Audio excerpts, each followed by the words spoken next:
Bom dia, muito bom dia. Está começando o Jornal do Boris. O Jornal do Boris é um sobrevoo pelos principais acontecimentos do Brasil e do mundo a partir das primeiras páginas dos jornais.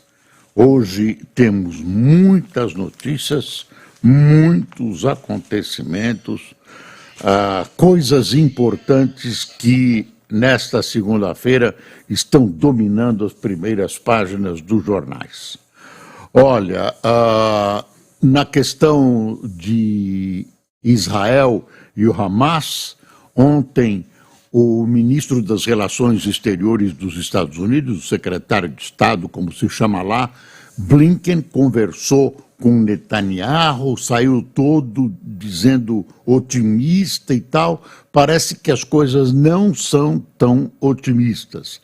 E parece que Israel topa negociar, agora quem não topa é o Hamas. Então, é muito difícil achar um ponto de concordância. Está sendo, até porque há a impressão que ambos não têm esse desejo ardente de obter a paz, por razões diversas que eu não quero comentar agora, senão a gente acaba não relatando coisas importantes também que estão em jogo. Mas, sobre esse tema, os jornais não estão noticiando, mas os sites o fazem. 6 corpos de reféns foram encontrados por tropas de Israel no campo de batalha, naquela região dominada pelo Hamas, ou que era dominada pelo Hamas. 6 corpos de reféns. Aliás, essa questão toda de cessar fogo não está muito relacionada com reféns. É uma discussão interminável. Bom, aqui no Brasil, deixa eu mostrar a Folha, depois eu vou, olha aqui, a Folha. Magda amplia a presença de sindicato e PT na Petrobras.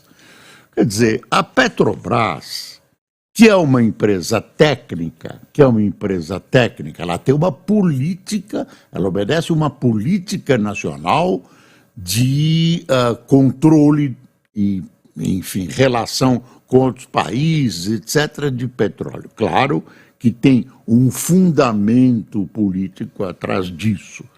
Mas o PT insiste em aparelhar a Petrobras. Já teve um desastre, né, no governo Dilma, já teve um desastre no outro governo Lula, já teve o Petrolão, que nem o PT nega que o Petrolão existiu, que era dinheiro da Petrobras para financiar lubrificação de corações para adesão ao governo, etc., etc. Agora começou a encher de petistas. Quer dizer, não tem uma questão técnica, são cargos importantes que são gerências. 3 nomes ligados à federação e 1 ao partido são indicados a gerências. É a Magda, aquela que sabe, aquela que conhece a Petrobras, etc., que é a presidenta,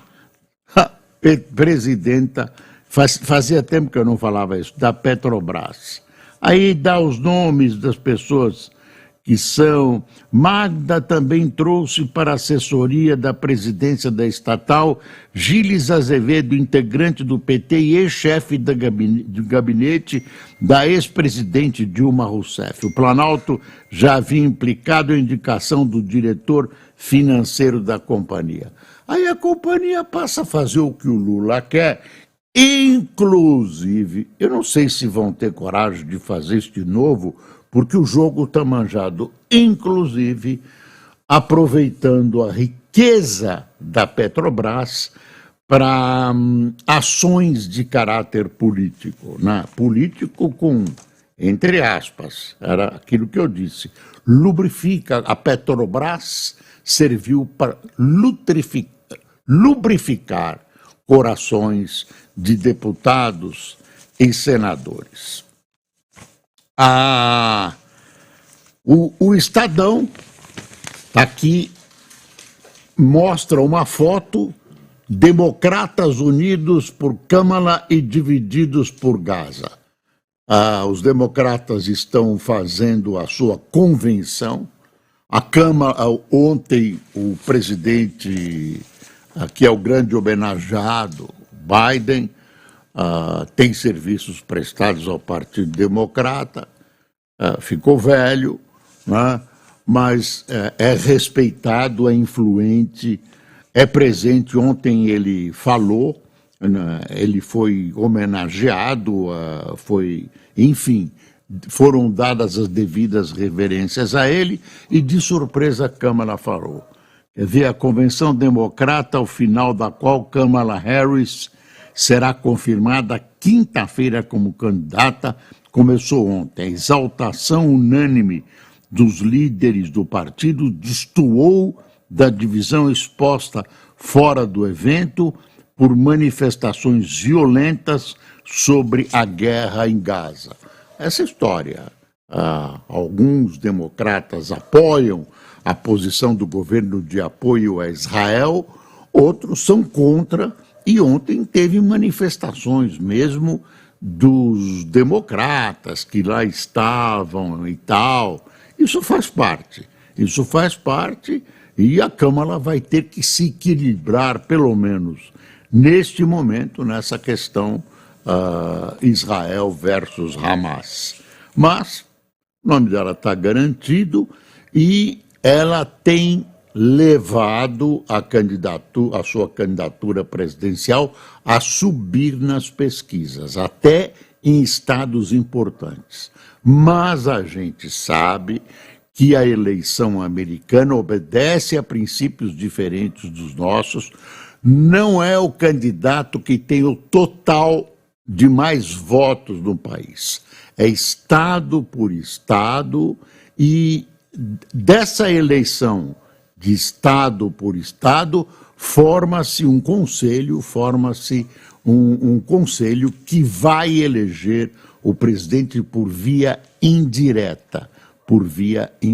Então, a eleição é indireta e já aconteceu de o presidente eleito ter, no total, menos votos do que aquele que ficou em segundo lugar. É isso. Então, a gente tem que tomar cuidado como observa, mas serve de termômetro para verificar, para constatar que o nome de Kamala está tendo receptividade. Um pouco que, inclusive, acordou os democratas dessa letargia acompanhada de desânimo que representava a candidatura Biden. Está aqui uma manchete do Estadão: otimismo com a economia dos Estados Unidos faz Bolsa bater recorde. Redução de apostas em recessão americana anima investidores. 25,5 bilhões foi o volume de negócios registrados na sessão de ontem da B3. Aí o Galípolo falando, aqui um quadradinho aqui na primeira página, no boxezinho, diretor do BC, que é o Galípolo, disse que o Copom reunirá maior número de dados antes de decidir a nova taxa Selic. Hoje, em 10,5% ao ano. Atividade econômica é um dos focos. Olha, o Galípolo, pelo menos pelo mercado, neste instante, não está sendo visto como um pau-mandado do Lula. Não está sendo visto. Pelo menos agora, as declarações dele têm tranquilizado o mercado. Mas Aliás, a economia, os números da economia brasileira são bons. Agora, emprego, os dados são bons. Agora, são bons, mas sempre tem um mas. Mas esse crescimento, né, mais empregos, movimento e tal, não sei o quê, podem significar inflação. E aí, problema de aumentar a taxa de juros. Quer dizer, é uma das perspectivas. Você consegue, se você injeta dinheiro na economia e você não tem base para isso, você não tem produtividade para isso do outro lado, é uma balança que tem que ser equilibrada, né? Você pode ocasionar, esse é o temor, inflação. E aí o Banco Central vai ter que aumentar os juros, que é o grande temor do Lula. Lula quer baixar os juros no pau, né? Sem olhar para as consequências. Isso já aconteceu no Brasil, mas mais tarde vem a cobrança. Mais tarde vem a cobrança. Tem um minuto de alegria e exuberância, mas o preço vai ser pago depois. Matemática e aritmética não tem muita variante, não, viu? Quer ver? Olha aí uma entrevista do Roberto Campos Neto. Espero que meu sucessor não seja julgado pela camisa que usou para votar. Ao votar, economista fala da transição no BC e revela bastidores da alta do dólar. Chegamos perto da intervenção. Olha aí essa entrevista para o Globo, está aqui na primeira página da edição impressa do Globo. Eleição paulista, que é importante para o Brasil todo, porque se supõe que a eleição paulista ela tem um cheiro de prévia da eleição presidencial, não por causa dos candidatos, mas porque ela mexe com o espírito de cidades importantes, de prefeitos importantes que podem ser eleitos, estamos falando da capital, e que, de alguma maneira, formam um contingente de apoio aos candidatos na eleição presidencial. Mas estamos falando da prefeitura. Ontem, olha aqui, está aqui no Globo. Deixa eu puxar esse microfone. Nunes, Boulos e Datena não foram ao encontro para evitar dar palco aos ataques de baixo nível de Marçal, que terá de dar direito de resposta absolista e teve sua candidatura contestada pelo MP eleitoral. É o seguinte, o Marçal, você sabe, está adotando uma atitude esperta, claro que isso desenhado pelos marqueteiros. Ele resolveu bater, ele bate, às vezes não fala coisa com coisa. Quando lhe é endereçado uma pergunta que não interessa, ele tem um diferencial de comportamento, uma surpresa para os demais candidatos. Claro que esses candidatos se sentem prejudicados, porque o que o Marçal faz? Ele usa trechos selecionados e coloca esses trechos dos debates na internet. Né? O ponto que ele quer, o ponto que é positivo para ele.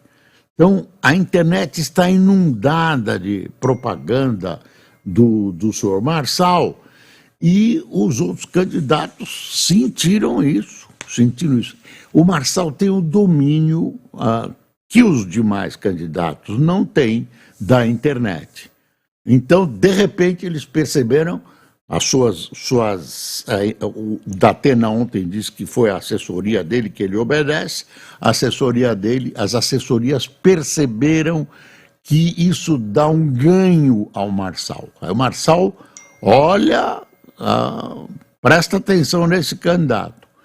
Então eles resolveram não comparecer para não dar palco para o Marçal. E aí, eu até mudei de ideia, viu? Ontem eu discuti com o Josias e Souza e tal, discuti o seguinte, como é que a gente pode enquadrar um candidato para que o debate não baixe o nível? Você não consegue, pensando bem, você não consegue. Eu pensei o seguinte, você cria temas e o mediador de Soará não pode sair do tema, né, quando tem agressões e tal. Aí não adianta nada, não adianta nada, você vai ter um debate chatíssimo, porque, ou agora vamos falar só de educação, agora vamos falar só de meio ambiente, agora de transporte. Eu mesmo pensei assim. Depois à noite eu raciocinei e cheguei à seguinte conclusão: não pode, você não pode tapar a boca do candidato num debate. Não pode. O candidato fala o que quiser. Você fazer qualquer tentativa de dar parâmetros ao que ele pode ou não falar é uma forma de censura. Então o debate é assim mesmo, é a natureza do debate. O pessoal vai ter que engolir isso. Então, eu não sei qual é a forma, mas essa de fugir do debate não é a melhor forma. Acho que o pessoal tem que aprender, tem que se preparar e tem que enfrentar, denunciar, se eles acham que o Marçal está se utilizando de expedientes incorretos. Olha, estou parecendo o Lula falar que a Venezuela é desagradável, expedientes incorretos. Aliás, o Lula, essa daí, no fim de semana, de que a Venezuela tem um regime desagradável, vai fazer parte do anedotário político brasileiro. É um regime desagradável, não é uma ditadura. Pelo amor de Deus, Lula. Bom, é isso. Agora, eu não sei como vai ser nos demais debates. Aí os candidatos saíram dizendo fujão e tal. Até quando os debates eram só na televisão, não tinha internet, eu posso afirmar tranquilamente para vocês que o candidato que faltava, pelo menos nos debates preliminares, e até no debate final, não acontecia nada para ele, não acontecia nada. Os debates são muito tarde, boa parte da população já se definiu, então eles estão apostando nesse não acontece nada, o que na internet é diferente, porque a internet fica martelando o que o Marçal quer, qualquer coisa que o Marçal quiser. E aí é um pouco um campo livre, né? Não é a televisão que é parametrada e tal. E agora os candidatos estão entrando com ações contra ele para ver se derrubam a candidatura. Derrubam a candidatura dele, vão suspirar aliviados por exageros econômicos, etc, etc. Não sei se tem alguma coisa provada contra o Marçal, ele é muito esperto. Agora, forma-se uma frente contra ele. Forma-se uma frente contra ele. Bom, o editorial do Estadão, a chance do Senado. Câmara perdeu a oportunidade de regulamentar a reforma tributária com o cuidado que o texto merecia. Que o Senado não cometa o mesmo erro e corrija as inconsistências do texto. Foi aquilo que, não fui só eu que disse, essa pressa, né, azáfama, né, de resolver rapidamente e tal, uma coisa um problema gravíssimo que tem que ser estudado, vamos resolver e tal, não sei o que. Então o Senado, agora está no Senado, o apelo do Estadão é para o Senado corrigir isso. Olha, hoje vai ter, um almoço importante entre o Executivo, o Legislativo e o Judiciário. É um almoço convidado pelo Dr. Barroso, né? E o Dr. Barroso quer compor. Então é assim, quer ver? Rui Costa, Lira, Pacheco e Barroso têm almoço para encontrar uma saída. É a questão das emendas, lembra? A questão das emendas. Eu estou pegando aqui, faz tempo, o boletim Poder Drive, do Fernando Rodrigues. Olha aí. Rui Costa se reúne às 12 horas com Lira, Pacheco e Roberto Barroso para chegar a uma solução, será, sobre as emendas PIX e as impositivas. Lula se encontrou com o presidente da Câmara na noite de ontem. E aí? Que saída é essa, a não ser a saída constitucional? Que está se querendo, né? O que se deseja? Primeiro, eu sou contra qualquer tipo de emenda. Bom, elas existem, então aí. Agora, essas PICs e as outras emendas, quer dizer, que mandam dinheiro para redutos eleitorais, e esse dinheiro não se sabe quem é o autor da proposta, não se sabe de quanto ela é, não se sabe para quem ela foi, não se sabe como ela foi utilizada, não dá para aguentar. Você que é pagador de impostos, o que você acha? Dá para aguentar? O próprio Lula tem toda a razão em ser contra.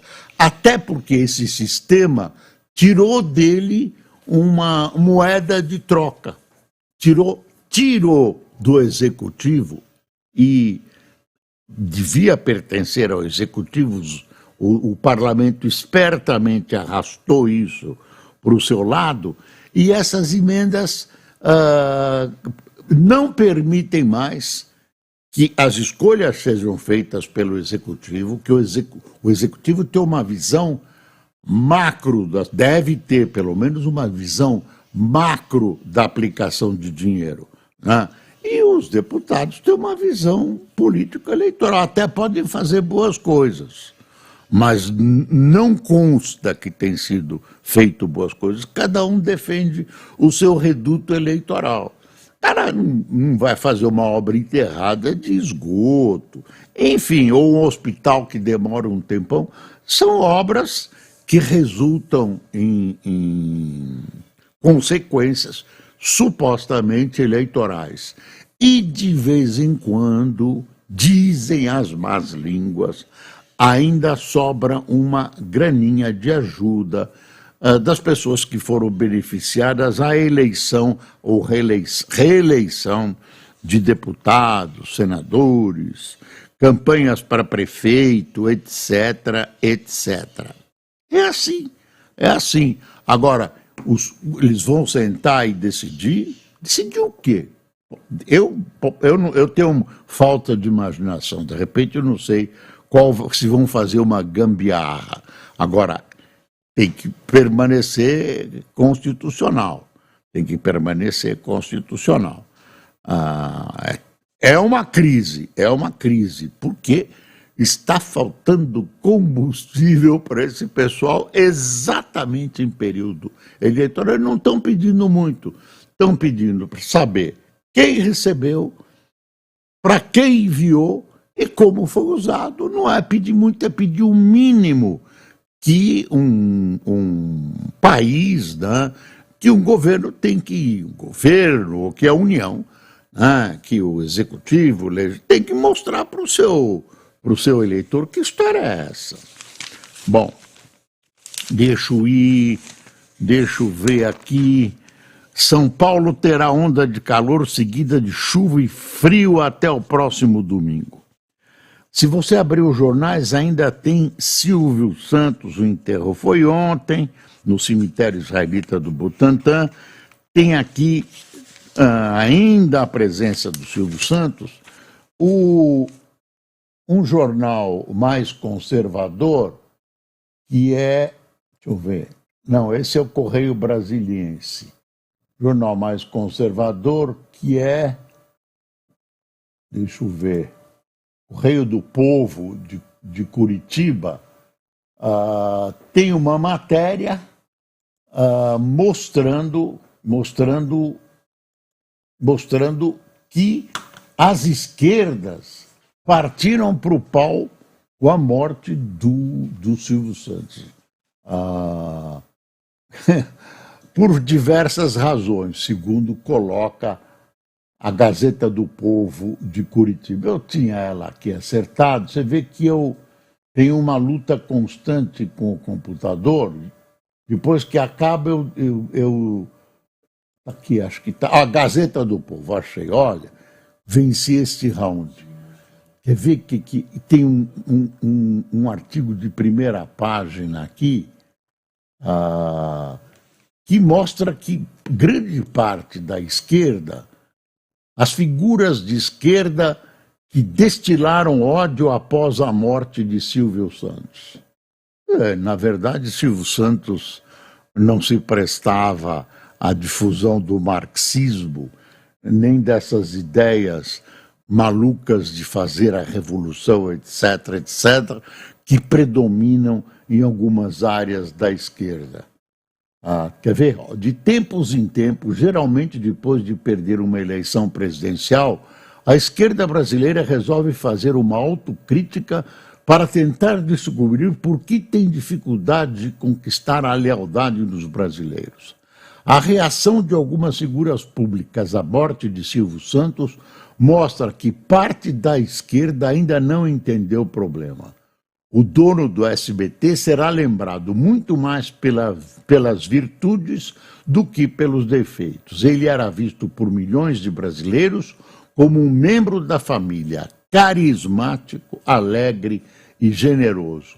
Para uma boa parte da esquerda, entretanto, Silvio Santos era o oposto, um homem responsável por alienar a população enquanto oprimia todo tipo de minorias. O fato de ele ser judeu, neste momento em que a esquerda se alinhou com o grupo terrorista Hamas, não ajudou muito.